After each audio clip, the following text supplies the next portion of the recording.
Hi friends, welcome to Creative DIY Purpose. Today I have some quick, simple DIY and upcycled projects that I think that you're going to love. I will be sharing different ways to take printable graphics from online and transform them into beautiful home decor. So come on, let's get started.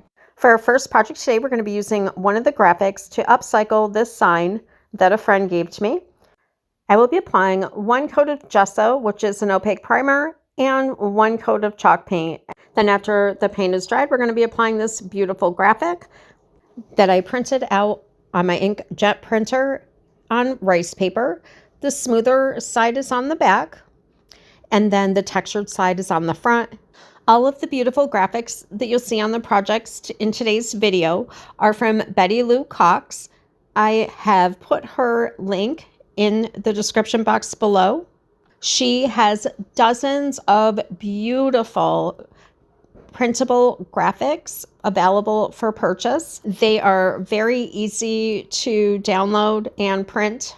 And today's projects are going to show you a few different ways that you can use these printable graphics. I decided instead of cutting the edges that I was going to lightly tear them to give it an aged look.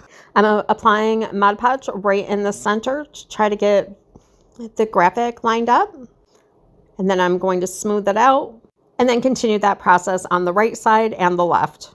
I will be sharing with you another project that I did using part of this graphic a bit later on in this video. You are able to resize the images any way that you choose and use each image up to 500 times.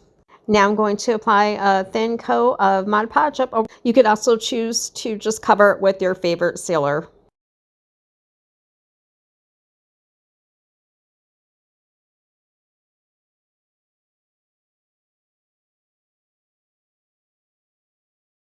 For the next project, I wanted to use a different graphic, and I will be printing this one out in a reverse image. And we're going to be printing this out on iron-on transfer paper. So for this project, you're going to need an iron, a wooden board, because you don't want to iron directly onto an ironing board. I'm going to use a thin tea towel to cover this wood board. You do not need to do this step. Here's my cotton surface that I'm going to be ironing on. And I just cut a brown paper bag and tucked it inside. You could also use cardboard. And then you'll need your printed design. I did print it out as a reverse image. And this is put right onto the iron-on transfer. And this one is for light fabric. And you are going to want to press firmly. You want to pay extra attention to all of the edges and especially the 4 corners. And try to apply even pressure. I did let the paper cool down before starting to pull it back. I am doing it very slowly and carefully because I wasn't sure that it was going to adhere to this fabric. Another option would have been to use the iron-on transfer onto like a drop cloth or muslin fabric and then either hot gluing or sewing it onto the bag.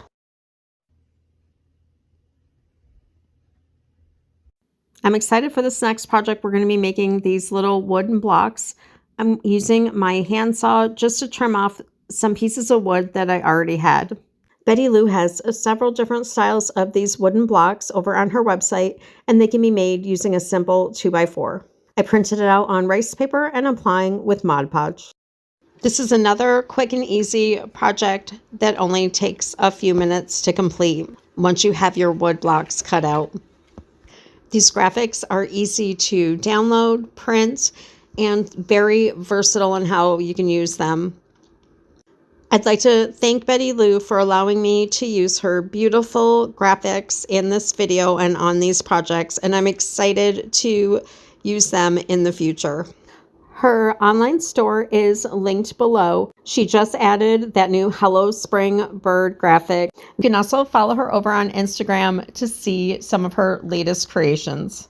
I think these little wooden blocks would look so cute on a tier tray. I decided to use some of the antique wax by Waverly. I'm going to water that down like I did with the smaller piece. I did take a cloth and wipe back some of the wax. I think it gave it a nice finished look, and I love how these blocks turned out. What do you guys think? Let me know which project is your favorite. For our next project, we're going to be adding this graphic onto an empty tin can. I did apply 2 coats of white chalk paint from Waverly. I printed this image out on rice paper. I'm tearing the edges to get that vintage feel. I did take this graphic and cut the bottom words out, and I did that right in Canva, and it let me resize the image as well. Once the paint is dry on your can, or you can even choose not to paint your can, this is a 2-minute project. This would be so cute with all different size tin cans on a table arrangement with flowers, or you could even apply the graphics onto glass bottles or vases, which we'll be doing here in a bit. I use Mod Podge to adhere the image, but you can use any type of adhesive that you choose.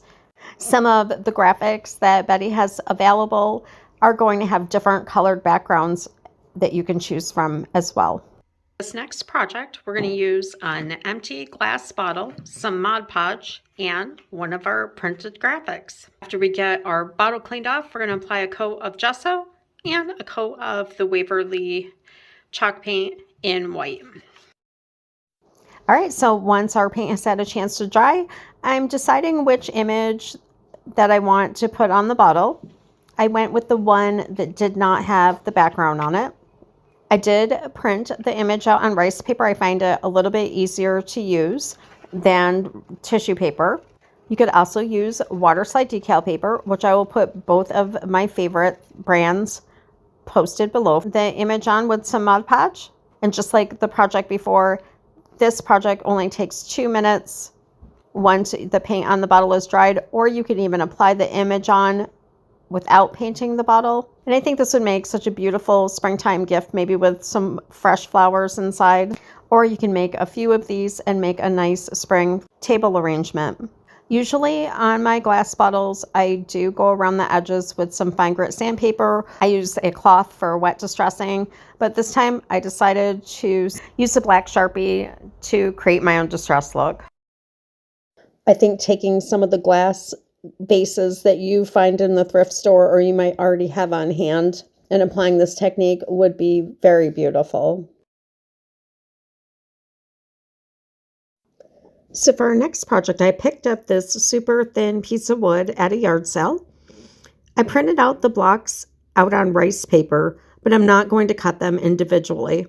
I'm making a wooden pick to go inside of a plant or a little dish garden. The board is 3 inches tall, so I went and sized the image onto canva.com and printed it out so it would fit. I'm going to apply a thin coat of Mod Podge and then glue the image down. If you don't have a board like this, you can use corrugated cardboard. You could even glue a few sheets of cardstock together, or maybe even use a piece of cork. If you're concerned with it being in a plant and getting wet, you can cover it with your favorite sealer. I found this wooden chopstick in my stash, so I'm going to use that as the pick. I'm applying some hot glue, but you could use E6000 or Gorilla Glue. I wanted to cover up the back of the chopstick, so I'm using a piece of rice paper that I had left over from one of the printouts. Next, I'll take some of the watered down Waverly Antique wax like we used on the blocks. I'm going to apply it all over for a nice uniform look. And I even applied some of it onto the rice paper for an age look.